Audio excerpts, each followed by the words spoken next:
ନିଜକୁ ଚାରି ଭାଗରେ ବିଭକ୍ତ କରିବାର କଥା ଶାସ୍ତ୍ର କୁହନ୍ତି।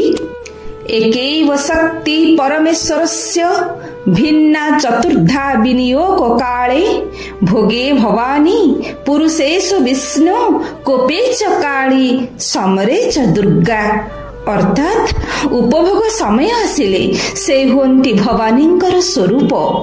ପୌରୁଷତ୍ୱ ପ୍ରଦର୍ଶନ ବେଳେ ସେ ହୋଇଯାନ୍ତି ଶ୍ରୀ ବିଷ୍ଣୁଙ୍କର ସ୍ୱରୂପ। କୋପ ପ୍ରଦର୍ଶନ କରିବାର ସମୟ ଆସିଲେ ଏ ସଂସାର ପାଇଁ ସେ ନିଅନ୍ତି ମହାକାଳୀଙ୍କର ରୂପ।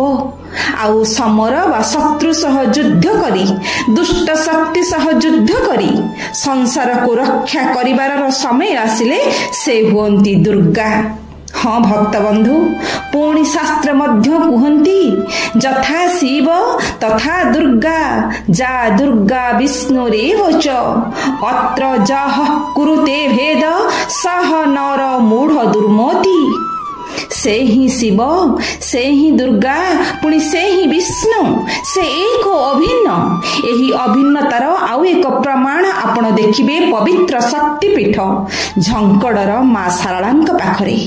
ହଁ ଭକ୍ତବନ୍ଧୁ, ପ୍ରତି ଏକାଦଶୀରେ ମା ଶାରଳା ହୁଅନ୍ତି ଶ୍ରୀ ଜଗନ୍ନାଥଙ୍କର ରୂପ। ଏଇଥିରୁ ଆପଣ ନିଶ୍ଚୟ ଜାଣୁଥିବେ ମାତୃଶକ୍ତି ଆଉ ମାଧବ ବା ଜଗନ୍ନାଥ ବା ଶ୍ରୀ ବିଷ୍ଣୁ ବା ଶ୍ରୀ ଶିବ ସମସ୍ତେ ଏକ ଅଭିନ୍ନ।